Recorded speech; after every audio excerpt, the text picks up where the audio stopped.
ഈ രാഹുൽ ഗാന്ധി കോൺഗ്രസിന്റെ മാത്രം ഒരു നേതാവല്ല, അദ്ദേഹം രാജ്യത്തെ പ്രതിപക്ഷ നേതാവാണ്.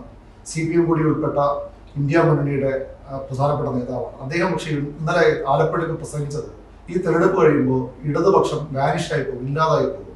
അങ്ങനെ ഇടതുപക്ഷം ഇല്ലാതാകുന്നൊരു നാട് വന്നാൽ അല്ലെങ്കിൽ ഒരു രാഷ്ട്രീയ സാഹചര്യം വന്നാൽ അത് ആർക്കാണ് ഗുണം ചെയ്യുന്നത്? എന്തുകൊണ്ടാകും രാഹുൽ ഗാന്ധി ഇത്തരത്തിൽ സമീപനം സ്വീകരിക്കുന്നത്?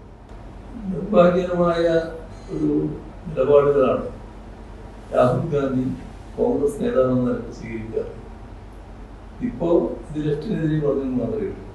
എന്നാൽ ഇതുമായി ബന്ധപ്പെട്ട് നേരത്തെ അദ്ദേഹം സ്വീകരിച്ച ചില നിലപാടുകൾ കാണുന്നത് നല്ലതായി. അത് AAPക്കെതിരെയാണ്.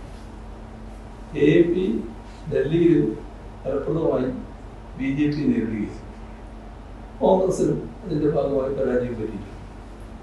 പക്ഷേ കേജ്രിവാളിന്റെ നേതൃത്വത്തിൽ AAPക്കാണ് ഇവിടെ നല്ല സ്വാധീനം ലഭിച്ചത്.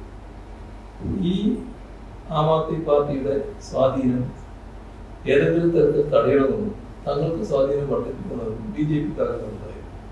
കോൺഗ്രസിന് ചിലപ്പോൾ ആഗ്രഹമുണ്ടായിരുന്നു. പക്ഷേ കോൺഗ്രസിന് അവിടെ സീറ്റുകളൊന്നും ഉണ്ടായി.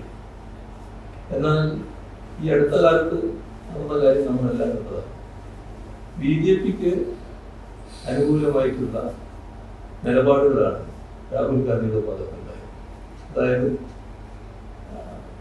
ആം ആദ്മി പാർട്ടിയുടെ മുഖ്യമന്ത്രിയെ അടുത്ത ഗവൺമെന്റിനെ വലിയ തോതിൽ ആക്ഷേപിക്കുക. അതിന്റെ ഭാഗമായി BJP ഗവൺമെന്റിന് പ്രതിപക്ഷത്തെ വേട്ടയാടുന്നതിന്റെ സ്വഭാവം വെച്ച് അവരെ വേട്ടയാടുന്നതിന്റെ അവസരം. ഇത് കോൺഗ്രസിന്റെ ഭാഗത്ത് തന്നെ അനുകൂലമായ നിലപാട് വരുന്നെന്ന് പറയുമ്പോൾ BJPക്ക് നല്ല അവസരമായി മാറി. അവരാദ്യം ഒരു മന്ത്രിയെ അറസ്റ്റ് ചെയ്തു. എന്തുകൊണ്ടാണ് കേജ്രിവാളിനെ അറസ്റ്റ് ചെയ്തത് എന്നാണ് കോൺഗ്രസ് രാഹുൽ ഗാന്ധിയെ ചോദിച്ചത്. അറസ്റ്റ് ചെയ്തു, മറ്റു നടപടികളിലേക്ക് നീങ്ങി, പടക്കം പൊട്ടിച്ചും മറ്റും ആഘോഷിക്കുകയായിരുന്നു കോൺഗ്രസ്. വലിയ ആഘോഷം. ആ ആഘോഷത്തിൽ രാഹുൽ ഗാന്ധിയും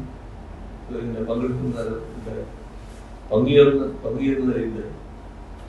ഇത് ആർക്കാണ് ഗുണം ചെയ്തത് ഇപ്പോൾ വെക്കുക. ഇതിന്റെ ഭാഗമായി അവിടെ BJPക്കാണ് ഗുണം കിട്ടിയത്.